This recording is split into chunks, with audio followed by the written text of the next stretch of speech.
Bonjour à tous, bienvenue. Merci encore une fois d'avoir répondu présent à notre invitation. Nous sommes ravis de vous avoir à nos côtés et d'accueillir parmi nous des intervenants de choix. Deux avocates du barreau de Toulon, maître Hortense Bessière et maître Tiffany Dumas. Une magistrate de l'ordre administratif, madame Sylvie Oustefeld. et un doctorant de l'université de Toulon, monsieur Dorian Lemoine.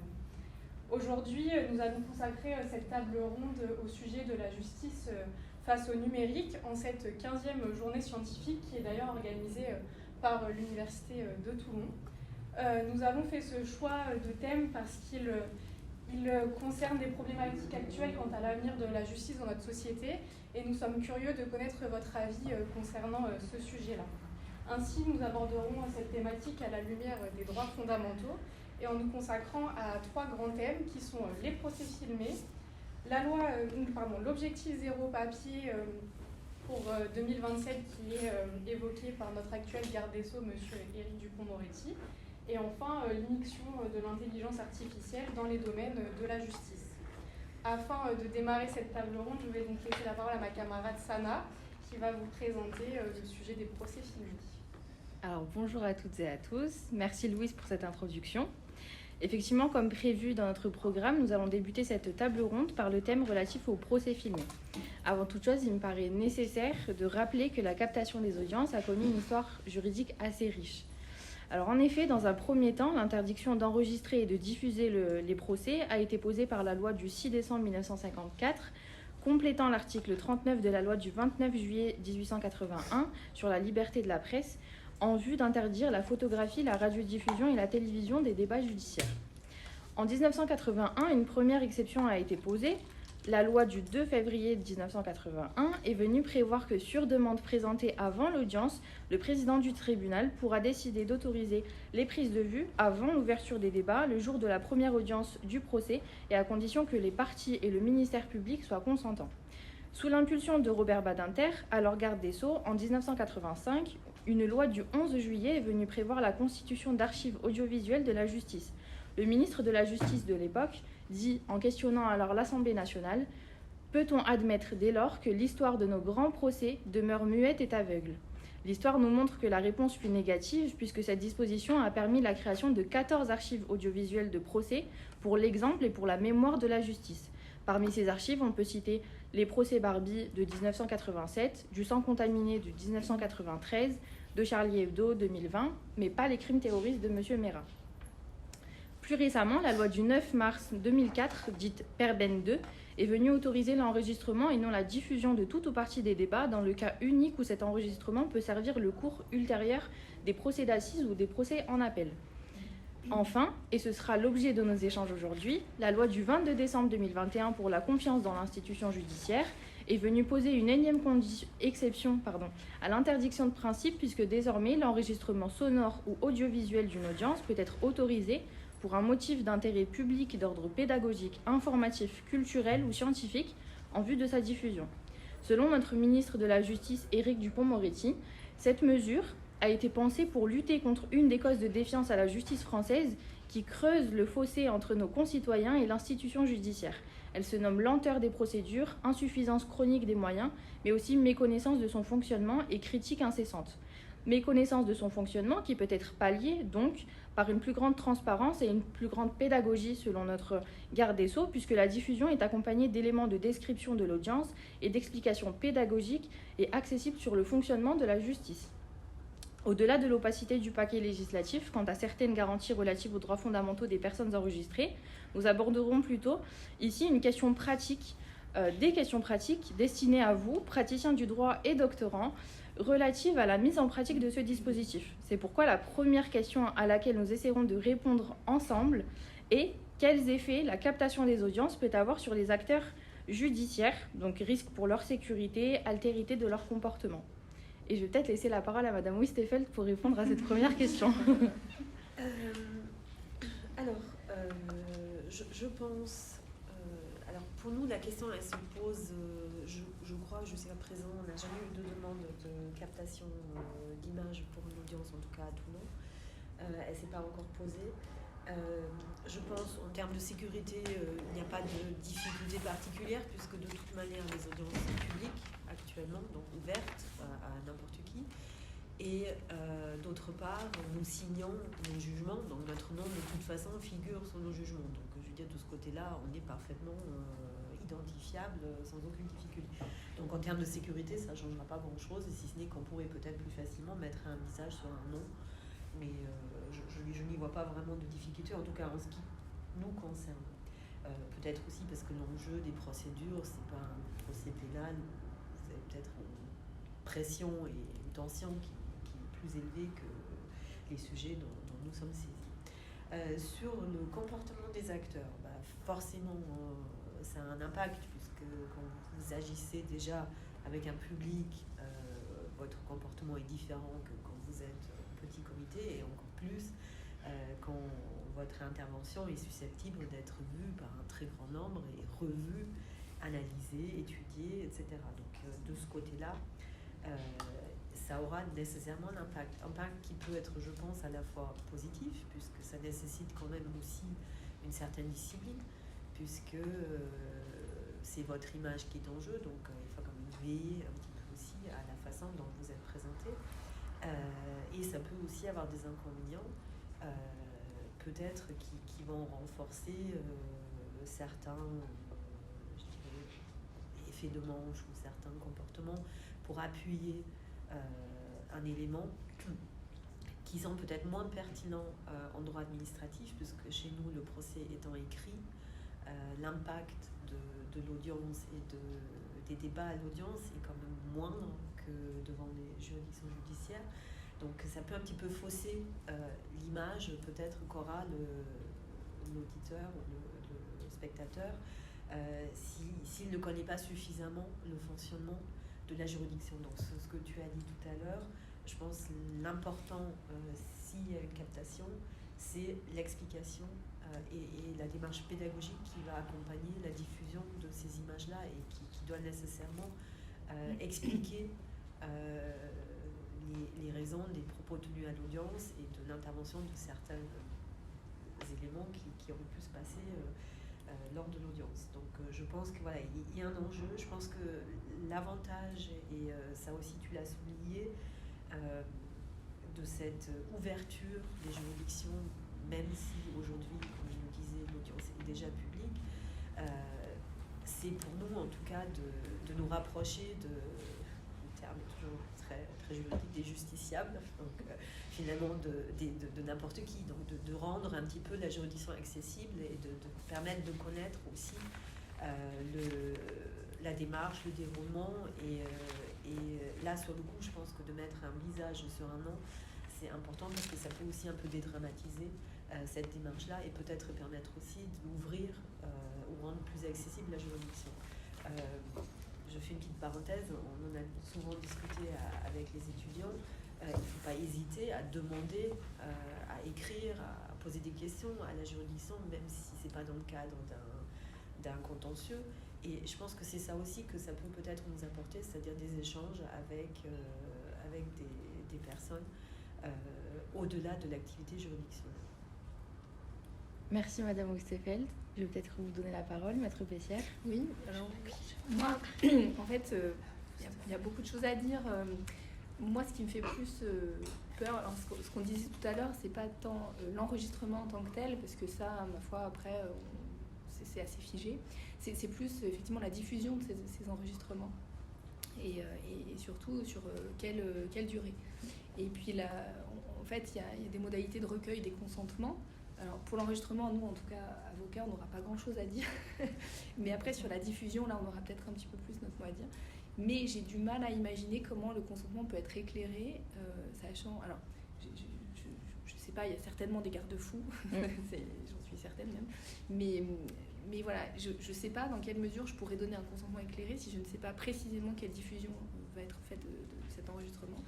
Et puis comme je vous disais, ne serait-ce que pour les plaidoiries, on les prépare selon un contexte en particulier. Et contexte international, contexte du dossier, contexte même de la journée, de s'il y a des grèves ou pas. Et c'est vrai qu'une diffusion sur le long terme, ça me paraît un petit peu problématique dans la mesure où on va se dire mais pourquoi il a dit ça, pourquoi elle a dit ça, pourquoi... Et c'est vrai que la pédagogie, elle est nécessairement limitée. Donc voilà, c'est plus le recueil du consentement et la durabilité de ce consentement et puis le contrôle en fait. Si je me rétracte au final et que je veux plus qu'on diffuse mon image, en fait, elle aura été diffusée certainement à un moment, donc elle sera de toute façon encore accessible sur le long terme. Mais qui va contrôler ça? Dans quelle mesure ça va être mis en pratique et puis effectif, en fait, si je rétracte mon consentement? Dans combien de temps il faudra pour que ce soit effectif? Parce que moi, par exemple, j'ai des gens déjà qui sont venus, j'ai au moins 2 personnes qui sont venues, qui avaient été filmées dans le cadre, vous savez, de ces reportages, on suit les gendarmes et la police en PACA, en plein été. Et donc c'est des gens qui sont souvent ivres, qui sont arrêtés, qui tiennent des propos vraiment à la limite de liberté d'expression. Et j'ai des personnes qui sont venues me voir en me disant j'ai été floutée, on a modifié ma voix, mais en fait dans le village, tout le monde me reconnaît, donc tout le monde sait que c'est moi, et c'est des reportages qui sont diffusés, rediffusés, rediffusés encore, et là pour le coup il n'y a pas de consentement. Et je me dis, voilà, comment, quand on va recueillir ce consentement, comment on va contrôler, comment on va... Et puis en fait le floutage et la modification des voix, c'est pas suffisant en fait. Donc c'est plus ça qui va me poser problème pour moi. Oui. Juste pour rebondir sur cette reconnaissance, on a vu récemment le procès donc, de révision qui a eu lieu à la Cour de cassation pour une personne qui a été condamnée à tort pour viol. Et c'est vrai que là, je me pose la question, est-ce que finalement, son procès, le premier procès où il a été condamné, s'il avait été filmé, qu'est-ce qu'on en fait en fait le droit à l'oubli? Parce que est-ce que donc la séance de révision a été aussi enregistrée et diffusée dans ce cas-là? En fait, il n'y a pas assez de garde-fous, c'est ça. Et donc, comment rétablir son image alors que finalement, il a été reconnu innocent après? Donc, c'est assez compliqué. Le mal est fait. Et puis, c'est ce qu'on parlait, on disait ça tout à l'heure, il y a une espèce d'hypermnésie collective. C'est vraiment exactement le contraire du droit à l'oubli. C'est au contraire, on va pouvoir accéder sur le long terme à ces informations. Alors, oui, à l'époque, les procès sont publics la plupart du temps, mais ça limite quand même la publicité en fait des débats. Donc, sur le principe, l'enregistrement ok, et la diffusion, attention au contrôle et les garde-fous, et surtout l'organe de contrôle de ces consentements et vraiment la rétractation du consentement, il faut qu'elle soit effective et surtout presque rétroactive. Mais comment assurer ça? Et juridiquement, ça me paraît compliqué. Il y a des outils. Oui, voilà, C'est justement ce que je fais au quotidien. Ouais. Heureusement, d'ailleurs, qu'il existe des outils, qui est le RGPD, mais aussi la réglementation sur l'open data. Ici, typiquement, comme il s'agit du ministère de la Justice, c'est notamment toute la réglementation du droit administratif, donc la loi open data. Je l'appelle ça la loi open data, mais c'est la loi pour une république numérique qui a introduit ça, qui permet de mettre en place certains garde-fous. Alors c'est vrai que la difficulté ensuite, c'est est-ce que les mesures qu'on va chercher à mettre en place sont-ils réellement efficaces? C'est là où la CNIL et la CADA, qui est l'organisme des archives, qui donne des instructions. On va se baser aussi sur la pratique qu'ont les archivistes. C'est un véritable métier, une réglementation très très large qui met en place des recommandations et des outils pour pouvoir assurer une occultation efficace. Mais en réalité, là où ça pêche, c'est que ce sont des réglementations qui sont très mal connues parce qu'elles sont très récentes, on parle de 2019 quand même, ce qui est assez récent. Et du coup, mal maîtrisées. Et on connaît mal les effets. La première chose, en fait, la question qu'il faut se poser au moment de la captation, c'est justement la question de la diffusion. Dans certains cas, au regard du RGPD, en fait, tout ce qui est préjudiciable, notamment qui est révélatrice d'une infraction ou d'un comportement négatif d'une personne, doit être protégé au regard de la vie privée dans le long terme. Donc, justement, la captation et ensuite la diffusion d'un procès, par essence, est censée être très, très strictement encadrée par le RGPD et du coup aussi quasiment une interdiction de pouvoir le diffuser en open data. Alors qu'est-ce que c'est l'open data? En fait, juste pour coup, il y a une diffusion, évidemment tous les actes publics sont censés être librement accessibles, en grande majorité. Par contre, la différence entre une diffusion accessible à tous, mais dont on va contrôler qui accède exactement, l'open data permet en fait à le donner en libre diffusion sur un moteur de recherche Google, et ensuite n'importe qui peut le réutiliser pour n'importe quel usage sans limitation de durée.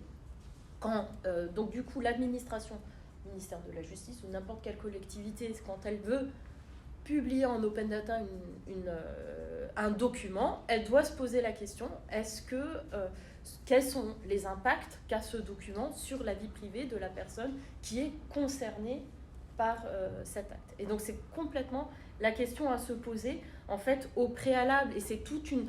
on le fait par un processus qui s'appelle l'analyse d'impact sur les risques de la vie privée. Donc au préalable, quand on va décider de publier, de diffuser, d'enregistrer cette information, on peut enregistrer peut-être le procès. Ça ne pose pas vraiment de problème. Mais après, c'est vraiment la question, dans quelle mesure je peux le diffuser. Est-ce que ça va être juste à titre d'archive?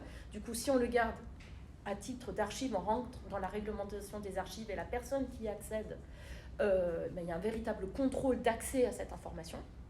Et c'est plutôt juste pour conserver la mémoire.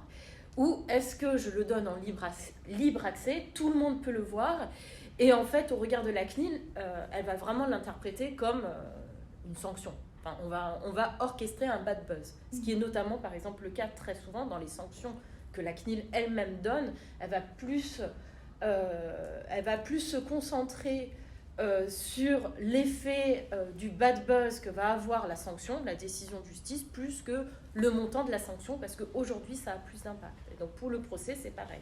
Est-ce qu'on va aller chercher à le diffuser pour punir un peu plus, ce qui est, dans les procès pénals, plutôt vraiment pas du tout la volonté, parce que c'est vraiment trop risqué. Il y a le droit à l'oubli, mais il y a aussi le droit du repenti.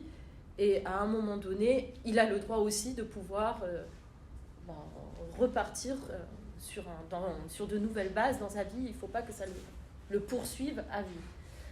Après, autre chose que je voulais ajouter sur la partie, c'est que moi non plus, j'ai pas été dans le système français, j'ai pas vu, et je pense que c'est jamais passé d'ailleurs, les procès en visioconférence ou captés.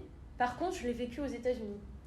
J'ai eu la chance de pouvoir assister à une procédure entièrement en visioconférence, et une procédure qui ensuite on a entendu parler dans les infos parce qu'elle a vraiment posé un problème aux questions des droits de l'homme. C'est une procédure qui a eu lieu à la frontière entre le Mexique et le Texas.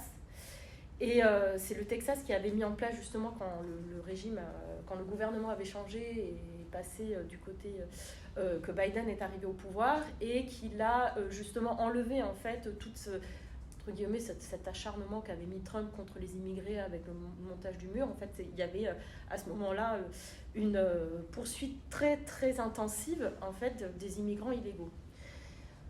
Le problème, c'est que sur cette frontière-là, c'est des milliers de personnes qui passent par jour. Donc, les Texans, et surtout les propriétaires terriens, sont très molestés en fait, par ces migrations et par justement toute cette violence en fait, des trafiquants qu'il y a au niveau de cette frontière. C'est vraiment une des zones les plus dangereuses de tout le continent américain. Et du coup, ils ont cherché à trouver une solution pour pouvoir continuer les poursuites, mais au niveau de l'État fédéré, donc de l'État du Texas. Parce que la protection des frontières, c'est une prérogative de l'État fédéral. Donc ils ont trouvé une variante en disant on va les poursuivre sur entrer dans une propriété privée qui est interdite. Et là-dessus, il y a des sanctions pénales qui existent au Texas. Et du coup, ils les attrapaient en groupe. Et comme on était en période de Covid, c'était entièrement autorisé d'être à distance, enregistré. Donc tout le monde était en visioconférence. C'était assez étonnant, surprenant de voir la personne avec qui j'étais, on était à son domicile. Donc c'était public, c'est pour ça que j'avais le droit d'assister et de voir comment ça se passe. Le juge était chez lui. Il y a même à un moment donné quelqu'un qui est arrivé pour lui déposer la tasse de café. Non mais c'est vraiment... Voilà, on est en plein procès. Donc derrière, il avait mis un arrière-plan avec l'image de l'État du Texas. Mais c'était quand même assez... voilà, à un moment donné, quand la personne est arrivée pour prendre le verre, on voyait que derrière, il était chez lui, sur le bureau. Enfin, comme une réunion de télétravail classique, c'était un peu...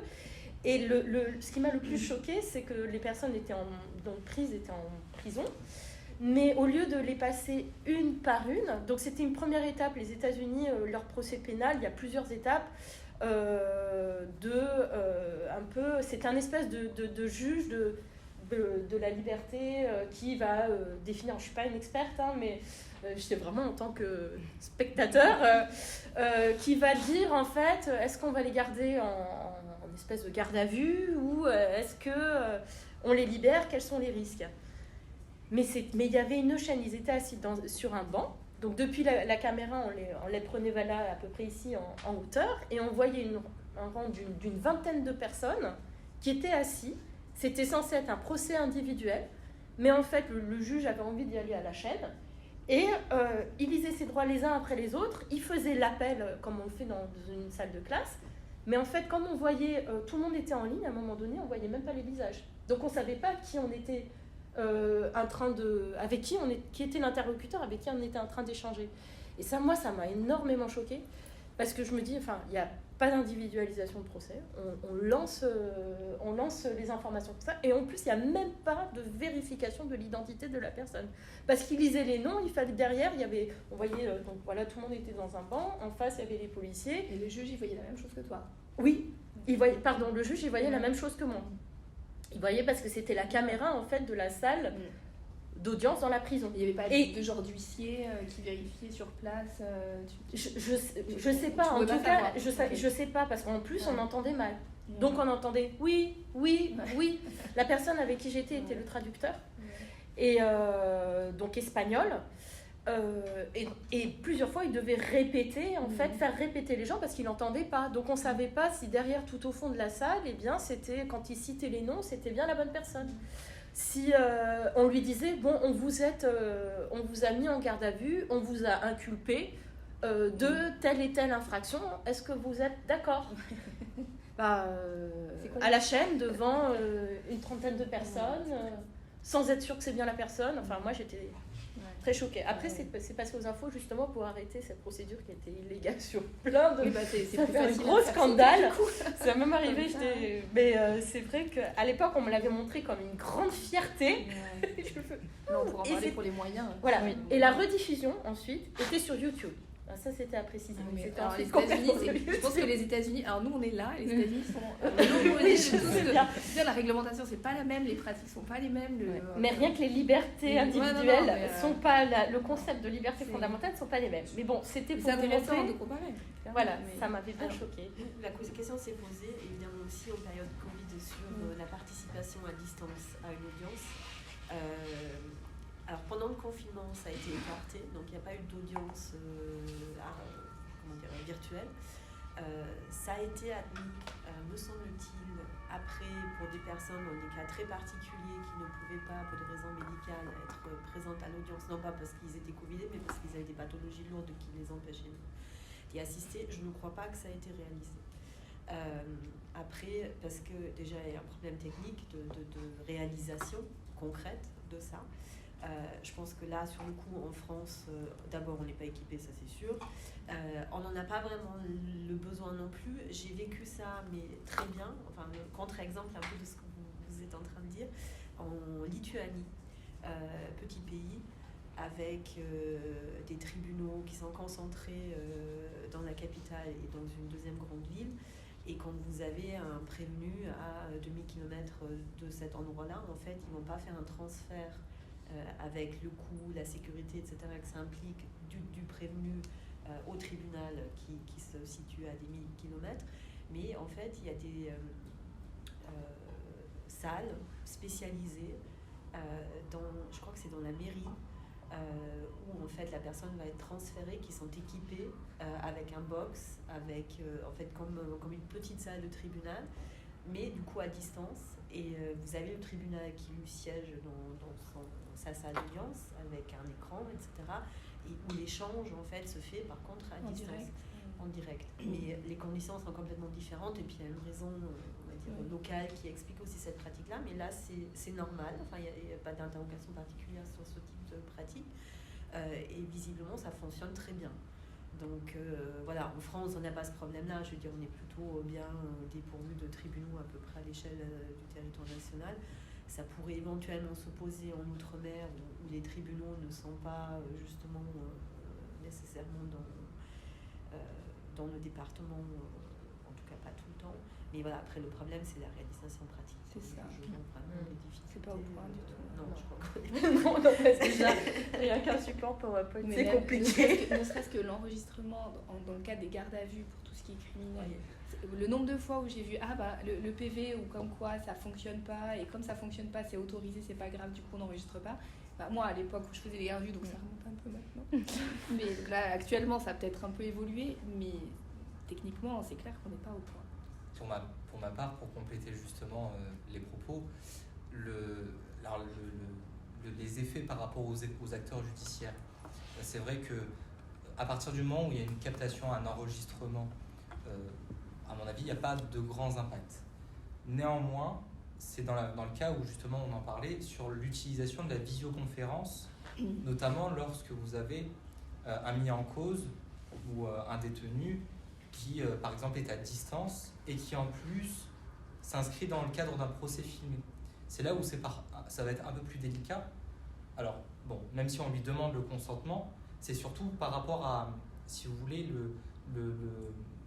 à ce qui va être effectué par les avocats, parce que l'avocat, il va devoir choisir entre soit la présence auprès de son client qui est à distance, ou alors être présent en salle d'audience. Donc on est encore un peu dans le schéma différent de ce que vous aviez assisté aux États-Unis, mais c'est là où ça devient plus délicat, parce que vous êtes sur deux dispositifs en même temps, et l'utilisation de la visioconférence avec le mis en cause, ou les mis en cause, et l'utilisation de la captation d'images pour le procès filmé. Et c'est là où ça va être un peu plus délicat, parce que l'avocat, là, il peut être potentiellement perturbé par l'utilisation de ce double dispositif. Donc là où ça va être, c'est là où ça va être un peu plus compliqué. De manière générale, je pense qu'il faut aussi distinguer deux choses. Est-ce que c'est une captation d'image et de son qui est effectuée par la juridiction elle-même, comme dans le cadre de la loi du 22 décembre 2021, ou est-ce que c'est une captation d'image et de son effectuée par notamment des sociétés de production privées à visée en fait de diffusion télévisuelle, vous voyez, avec ce qu'on connaît, notamment les reportages qu'on connaît souvent le dimanche, ou alors en rediffusion sur certaines chaînes de TNT. C'est là où ça va être différent aussi. Parce que si c'est une captation d'image et de son effectuée par la juridiction, et d'ailleurs, pour information, c'est en cours d'expérimentation avec cette loi de 2021, et le premier procès filmé de la Cour de cassation a été effectué vendredi dernier. Donc le 10 mars dernier, il y a eu justement la décision qui a été rendue hier. Je n'ai pas eu encore l'opportunité de pouvoir la dire, mais je vais m'y attacher, m'y atteler plus tard. Donc là, c'est en cours d'élaboration. Et c'est vrai que le premier président de la Cour de cassation voudrait encore un peu plus accentuer cette expérimentation pour voir quels sont les effets sur notamment des pourvois en cassation en chambre réunie, ou voire même potentiellement sur certaines chambres civiles ou au cours d'un procès en chambre criminelle. Donc là, pas trop de difficultés, parce que si c'est une diffusion en direct sur le site internet, que ce soit de la Cour de cassation ou du Conseil d'État, voire même des autres juridictions, parce qu'il n'y a pas que le Conseil constitutionnel aussi. Et la Cour de cassation. Oui, alors après, il y a aussi la question de la Cour du Conseil constitutionnel, mais c'est vrai que ça fait déjà depuis bien longtemps que c'est diffusé en direct, et aussi que c'est retransmis entre guillemets en rattrapage, en replay, si on utilise un anglicisme. Et donc là, on va voir ce qu'il en est par rapport à la Cour de cassation avec ce premier procès filmé. Donc pas de difficulté, puisque c'est plus ça a une visée plutôt pour archiver, si vous voulez, ce procès. Et tout simplement, ce sont des des personnes qui vont y assister en direct comme s'ils étaient présents en salle d'audience. Par contre, si c'est de la captation d'image pour la télévision, là on retombe sur la situation de certains de vos clients, je pense, où ils ont quand même été identifiés malgré la potentielle anonymisation qui avait été effectuée par les sociétés de production et qui n'était pas assez suffisante.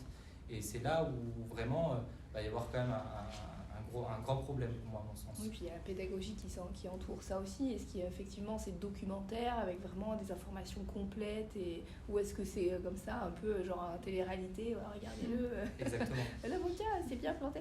Puis c'est vrai que par rapport à l'enregistrement, la captation en tant que telle que c'est prévu dans la loi, c'est vraiment des images, des caméras fixes, c'est presque... ça se voit pas, c'est invisible. Alors que si c'est des sociétés de production, moi je me vois très mal plaider avec la caméra comme ça, à 1 mètre, avec des effets comme ça, des trolling. C'est quelque chose qui serait vraiment perturbant. Vraiment. Apparemment, ce serait des caméras qui seraient fixes. Oui, dans la loi, c'est ce qui est prévu. C'est fixe, c'est prévu. invisible. Ouais. Et là, je trouve qu'effectivement, ça ne serait pas spécialement gênant. Mais si c'est des sociétés tierces, privées... Je me permets juste de rebondir sur le fait que avant tout ça, que ce soit filmé et le fait que ça dédramatise, est-ce que ça enlèverait pas le mythe justement de la justice, le côté sérieux, et ça rendrait pas l'affaire banale finalement? Par rapport au caractère solennel. Aussi, mais, Le risque d'une justice spectacle, un peu. c'est ça. Ça serait banalisé. En fait, Tout dépend, je pense, de comment c'est diffusé. Ouais. Ça va dépendre de la diffusion. Si Ouais. c'est quelque chose de très pédagogique, un peu froid, comme ça, respectueux, je pense pas que ça puisse modifier la solennité. Par contre, effectivement, oui, si ça devient la télé-réalité, comme même aux États-Unis, pour le coup, sauf erreur, c'est quand même assez solennel. Hein. Je crois qu'il y a quand même ce côté distance. Moi, j'avais déjà vu des vidéos, on voit des fois des vidéos passées de jugements comme ça. Je trouve que justement, ça enlève le côté sérieux. Parfois, ça rigole, ça laisse passer. Mais en vrai, ça Mais rigole. justement, En vrai, ça ça rend rigole. humain, et je crois Oui, je pense que c'est ça pas le rend grave. humain. Non, Je ça, pense c'est qu'au pas contraire, grave. c'est nécessaire. Il y a, dans ma pratique personnellement, je souffre des images fantasmées qu'on a de la justice. Et très très fantasmée par l'image qui est renvoyée par les séries et surtout par les documentaires et par toute l'influence américaine qu'on a à travers les médias.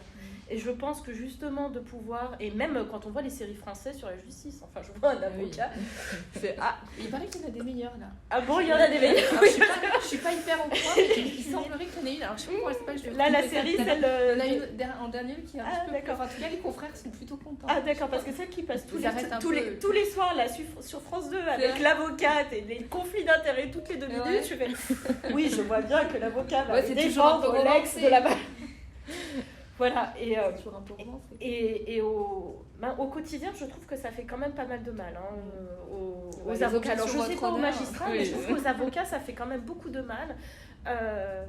Parce que les personnes, même les plus avisés, donc professionnels, ont toujours en arrière-pensée ces faux, ces images fantasmées, Non, mais c'est ces pour ça. préjugés sur Si ce ça- que c'est la justice. Si ça permet de faire coïncider la réalité avec C'est ça. toujours cette histoire d'information et de pédagogie, si c'est conforme à ce qui se passe en vrai, je vois pas en quoi ça peut nuire à la profession ou aux professions. En revanche, voilà, si derrière il y a toute une romance ou des effets spéciaux et tout ça, alors oui, mais je pense pas qu'on arrive à ça, je crois pas. Je pense qu'il y a vraiment beaucoup de garde-fous. Mais Je pense Au-delà que de pour ça- la proximité, c'est intéressant et Ouais. c'est important. Nous, on a toujours ce problème-là que nous ne portons pas la robe. Donc, quand vous avez quelqu'un qui vient la première fois au tribunal administratif, des fois, il ne calcule même pas que la formation de jugement est arrivée parce que les avocats sont tout beaux avec leur robe, etc. On les identifie bien. On est Et puis, obligé. nous, on arrive un peu comme ça. Voilà. Et du coup, c'est bien en fait de montrer ça. Et je trouve la proximité, ou le côté un peu détendu, c'est intéressant aussi parce que vous n'allez pas forcément toujours au tribunal pour un meurtre. Oui. Donc parfois, c'est des petites affaires. Vous pouvez être stressé et puis vous pouvez avoir raison aussi. Quand on a quelqu'un qui vient pour un contentieux social parce qu'il n'a pas touché son RSA ou quoi, ça peut dédramatiser et ça peut aussi ouvrir et lui dire voilà, on est là pour vous entendre, pour discuter avec vous, pour essayer de comprendre ce qui s'est passé. Et c'est pas toujours, d'ailleurs pas du tout en France, le juge qui a son gros marteau là qui va voilà. Donc C'est clair. Je pense que ce que vous dites, Non, c'est non. ça. C'est-à-dire Non, mais que là, pour si le ça coup, le correspond à numérique, la réalité, oui. je ne vois pas le problème. Enfin, moi, personnellement, j'ai aucun souci avec ça. Bah, pour le coup, le numérique rend l'accès plus Oui, facile voilà. et plus humain. Donc, pour Et le coup, il y là, a quand ça même serait plutôt- pas mal de secteurs, et surtout on parle des outils, des nouveaux outils de médiation, les MARD, où justement enfin, le juge et tout le métier de la justice au sens large enfin, va essayer d'aller de plus en plus dans le préventif. Je vois au tribunal de commerce, ils essayent, notamment pour les entreprises en difficulté. Ce sont les juges du commerce qui essayent d'aller le plus possible vers les entrepreneurs en difficulté, mais avant qu'ils viennent déposer le bilan. Et ils n'y arrivent pas parce qu'il y a justement cette image trop froide, trop de sanctions, inaccessible. voilà, qui empêche en fait d'être dans la prévention, alors que je pense que toute la profession au sens large des métiers de justice essaye justement d'aller de plus en plus dans la prévention pour limiter le cas le plus fatal qui est le contentieux. Enfin, pour moi, ça c'est mon point de vue peut-être d'avocat d'affaires, mais voilà, si on peut éviter. Je suis du même avis que vous sur cette volonté pédagogique, justement, de pouvoir humaniser, de rendre plus humain la justice grâce en fait à la diffusion des procès, notamment. Juste une petite subtilité à avoir, c'est que je pense qu'il faudrait quand même renforcer le corpus, la réglementation et la législation en la matière, parce que avec la loi du 22 décembre 2021, on est dans une phase d'expérimentation. Donc là, on va voir ce qu'il en est, pratiquement concrètement. J'attends de voir aussi ce qui va être fait, je pense notamment au service public de l'audiovisuel, parce que ça, c'est aussi important. Le service public de l'audiovisuel est aussi inséré dans cette expérimentation, et je pense notamment à un journaliste de France Télévisions, qui est Dominique Verdaillan, qui prévoit justement la diffusion d'une émission spéciale avec la captation d'images grâce à des caméras discrètes. On n'est pas du tout sur le même format que ce qu'on peut connaître dans les reportages télévisuels. Donc là, il faut voir ce qu'il en est sur le travail de pédagogie qui va être fait, notamment par les journalistes, aussi sur le service public. Ça va être une émission qui est censée, de ce que j'ai compris, qui va être potentiellement diffusée sur France 3.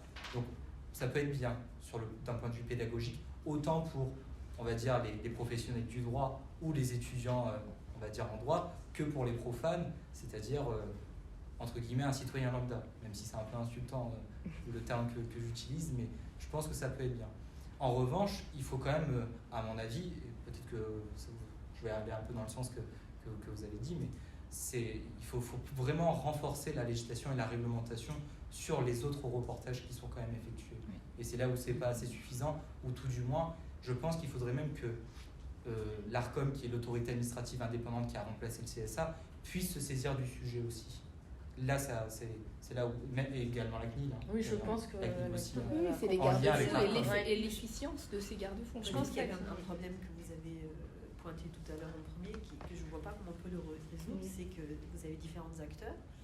S'il y en a qui ne sont pas d'accord, on peut les flouter, etc. Très bien, mais on reste toujours parfaitement identifiable. Vous avez un procès, c'est le recoupement vous avez très bien de quoi il est question, vous savez très bien qui sont les personnes qui sont, même si vous changez la voix. Donc, pour moi, logiquement, si une personne ne consent pas, on ne devrait pas filmer du tout. Oui, puis c'est le principe de la CNIL sur ce point de vue-là. Après, la question, c'est de savoir l'efficacité l'effectivité, pas l'efficacité, parce qu'une fois que c'est mis en place, c'est efficace, mais c'est l'effectivité. Et là, on revient sur le manque des moyens des autorités administratives indépendantes. Il n'y a pas assez de moyens. L'ARCOM non plus, l'ARCOM, la CNIL, même si la CNIL a plus de moyens, peut-être, mais c'est encore largement insuffisant, parce que, je veux dire, la CNIL est presque omnipotente maintenant sur tous les sujets. Et ils sont que 300. Parce qu'on est bien confronté à la protection aussi des données personnelles. Ah oui, complètement. C'est complètement de la... Voilà. Vous me faites une bonne transition, Maître Dumas. Je vais vous poser ma deuxième question, donc, qui est l'objectif d'enregistrement et de diffusion des audiences est-il atteignable au vu des moyens humains et matériels de la justice française? Et puis je vous donne la parole, Maître Bessière. Ah, moi alors, tel que je connais, par rapport aux moyens actuels, je pense qu'on est tous d'accord pour dire absolument pas. Mais alors, je crois qu'il y a une espèce de... Alors là, on essaye d'aller vers justement une meilleure alors je sais pas comment dire, je trouve pas le mot, mais par exemple, je sais que pour les logiciels qui concernent la justice, on a une multiplicité de logiciels qui ont chacun quelques fonctionnalités. Donc là, on essaye d'harmoniser tout ça. Je pense qu'il y a des efforts pour que ce soit plus logique et plus pratique. Mais là, actuellement, non, c'est le bazar complet. Mais on est dans une période de transition passionnante, hein, d'ailleurs. On voit bien, même ne serait-ce que le thème de la journée, dans 20 ans, peut-être qu'on sera totalement... on rigolera de tout ça, on va dire, ah bah oui, à l'époque.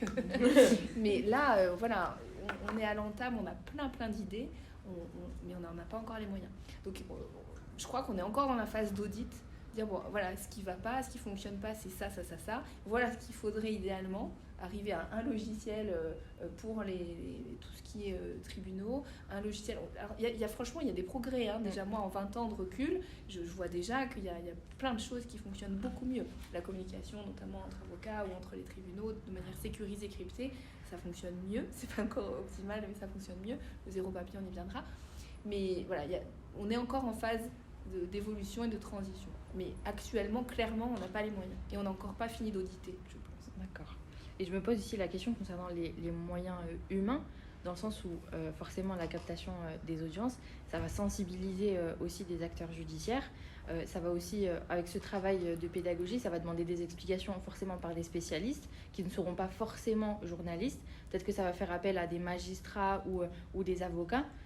Qu'est-ce que vous en pensez, Madame Oesterfeld? Est-ce que vous pensez qu'avec les moyens humains et en sachant qu'aujourd'hui les tribunaux sont assez engorgés comme ça, est-ce que ce temps consacré à cette captation des procès va être possible? Je pense que ça fait quand même un petit peu aussi partie de nos missions de représentation à l'extérieur. Ça ne me choque pas. Je ne pense pas non plus qu'il y aurait une quantité de procès filmés absolument phénoménale dans tous les tribunaux tous les jours. Donc ça reste à voir. Et puis l'intérêt, c'est ce que vous avez dit tout à l'heure, c'est quand même aussi peut-être d'aller vers d'autres modes de règlement des litiges et de finalement, de façon détournée, de réduire un peu l'activité juridictionnelle au profit d'autres activités. Si ça pouvait servir cet objectif-là, finalement, il y aurait un certain équilibre qui pourrait être créé aussi par ce biais-là. Merci Madame Oesterfeld. Maître Dumas. Alors moi quand je pense nouveaux moyens, oui je suis complètement d'accord, il n'y a pas de moyens, je sais même que, j'ai même ouï dire de certains personnes au ministère de la Justice à Paris qui travaillent encore avec du Windows 2000, ça existe. Ouais. Voilà. Franchement, mais après qui dit nouveaux moyens numériques dit risque de cyberattaque. Attention dans la captation, il faut penser aussi à l'intelligence artificielle et l'identification de la personne. Ça semble peut-être très lointain, mais pour moi c'est déjà le quotidien. Est-ce que la personne qu'on est en train de capter, surtout si elle est en visioconférence, on a affaire à une personne réelle ou on a affaire à un fake, personne créée par intelligence artificielle ou dont le visage a été modifié mais dont on croit qu'elle est réelle? Et il y a certaines... Voilà, et oui. Non mais c'est important ça, le c'est filtre. Ça, le filtre. Et je veux bien le filmer, je veux ce filtre. Je sais plus, je crois que ça avait eu lieu en France justement, qu'il y avait... Il y avait une histoire de lapin. C'est ça, une histoire de lapin. Non, c'était aux États-Unis. Ah non, c'était aux États-Unis. Quelqu'un qui savait justement pas l'utiliser. Involontairement un filtre en pleine audience. Voilà. Bon, pour le coup, ça avait dédramatisé. là, on parlait de solennité tout à l'heure, là, il n'avait pas dit. Oui, mais dans le procès pénal, je pense que d'autant plus le risque de cyberattaque et de mettre un filtre pour mettre pour empêcher l'identification réelle de la personne ou usurper l'image, donc l'identité de la personne. C'est pas du tout théorique ça, pour le coup, c'est vraiment un risque énorme. Donc en fait, la mise en place de cet outil oblige derrière, c'est pas juste la caméra dont on a besoin et le logiciel qui permet de faire fonctionner, c'est tout un écosystème de cybersécurité à mettre en place et d'autres garde-fous très techniques pour assurer que c'est fiable, c'est l'intégrité, la confidentialité et la disponibilité de l'image captée. Pour moi, c'est pour ça d'ailleurs que... Ça prend autant de temps. Voilà, l'audit, parce que déjà rien que la base, c'est ça. Et après, derrière tout ce qui a déroulé est un énorme chantier. pour répondre à la question qui a été posée sur les moyens, encore une fois, je vais distinguer deux choses. C'est est-ce que ça va être une captation effectuée par les juridictions elles-mêmes ou est-ce que ça va être une captation effectuée par société de production ou par le service public de l'audiovisuel.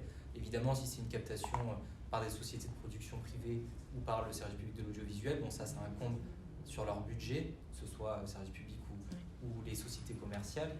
En revanche, par rapport, évidemment, sur une captation d'image effectuée directement par les juridictions, là, évidemment, je suis un peu du même avis. Je crois qu'on est tous à peu près unanimes sur le fait que le budget du ministère de la Justice, là, il y a vraiment d'autres priorités. Et donc, je vois mal comment on peut même généraliser la captation d'image de tous les procès. Oui. Donc, je ne pense pas que ça sera dans un laps de temps réduit. Là, on se dirige juste sur de la captation d'image, sur vraiment des affaires, sur des audiences qui seraient les plus, on va dire, les plus pertinentes ou en tout cas les plus intéressantes juridiquement parlant. Mais la généralisation, je la vois mal. Déjà, il faudrait que les magistrats, les greffiers puissent... Je sais qu'au niveau de la justice administrative, vous êtes plutôt bien lotis, mais au niveau des juridictions judiciaires, c'est autre chose. Donc, je pense que la priorité, c'est surtout ça, la modernisation des outils numériques, mais des ordinateurs, des photocopieurs. Du traitement de texte correct, de la communication virtuelle. Je pense que déjà... de mieux peut attaquer, donc Je pense que c'est d'abord là la priorité, et puis ensuite, il viendra le temps potentiellement de l'installation des caméras, des micros, enfin de tout le nécessaire pour la captation d'image. Surtout, pour rebondir sur le budget du ministère de la Justice, on peut penser que le système d'autorisation préalable qui a été mis en place, qui passe justement par ce ministère, sera aussi un moyen de filtrer pour peut-être... on va dire, faire des économies, entre guillemets, sur le budget et ne pas autoriser beaucoup trop de captation d'audience pour ainsi limiter forcément les dépenses. Donc je vous remercie, Monsieur Lemoine, pour vos interventions et à vous toutes d'ailleurs, intervenantes et mes camarades aussi.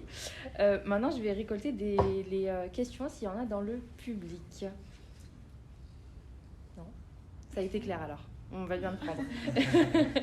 À présent, je vais vous annoncer une courte pause, durant laquelle vous aurez l'occasion de prendre une petite collation et on reprendra après 5 ou 10 minutes. Voilà, merci à vous.